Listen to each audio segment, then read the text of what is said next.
इस TikToker Gulnaz Bloch की अभी हाल ही में एक वीडियो वायरल हो गई है जिसमें वो स्टेज पर डांस करती हुई देखी जा सकती है। गुलनाज खुद को बलूचिस्तान के ज़िला हवरान के यूनियन कौंसल गिशकोर की रिहायशी बताती है जो तुर्बत यूनिवर्सिटी में ज़ेर तालीम है और वहीं हॉस्टल में रहती है। लोगों का ये इल्ज़ाम है कि गुलनाज ने खुद अपनी वीडियो इंटरनेट पर डाली है, जबकि गुलनाज साहब इनकार करती हुई कहती है कि हाँ, मैं मानती हूँ कि मैंने डांस किया, मगर मैंने बज़ाते खुद अपनी वीडियो इंटरनेट पर नहीं डाली है। ये किसी ने मेरे साथ दुश्मनी दिखाई है ताकि मैं यूनिवर्सिटी से निकाली जा सकूं।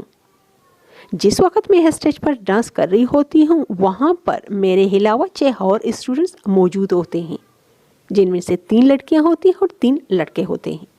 मुझे ये नहीं मालूम कि ये मेरी वीडियो किसने बनाकर इंटरनेट पर डाली होगी।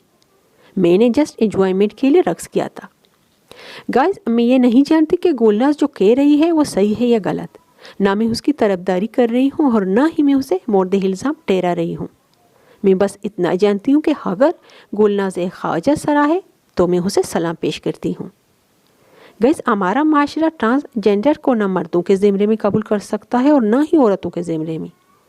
हम बचपन से ये सुनते आए हैं कि ये लोग खुद को ख्वाजा सरा बनाते हैं, असल में ये मर्द होते हैं, मगर हकीकत बिल्कुल इसके बरक्स है।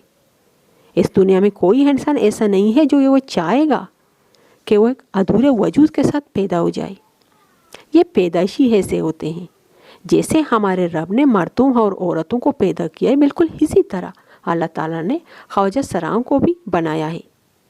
कोई खुद से ख्वाजा सरा नहीं बनता, बल्कि वो दिखने में मर्दों जैसे होते हैं, मगर उनके अंदर जो रूह बसती है वो एक औरत की होती है। बस यही वजह है कि लाख मारपीट के बावजूद वो 14-15 साल की उम्र में घर से भाग जाती हैं। मैं आखिर में बस यही कहूँगी, प्लीज़ खुदारा जिस तरह हम माशरे के लोगों ने मर्दों और औरतों को कबूल किया है, बिल्कुल इसी तरह इन ख्वाजा सराओं को भी कबूल कर लें। ये भी हमारे माशरे का एक हिस्सा है, हमें इनको इनकी असल हालत में कबूल करना होगा। आप मुझसे इत्तेफाक करते हैं या नहीं, प्लीज़ कमेंट के ज़रिए मुझे बाखबर रखें। शुक्रिया है। खुदा हाफिज़।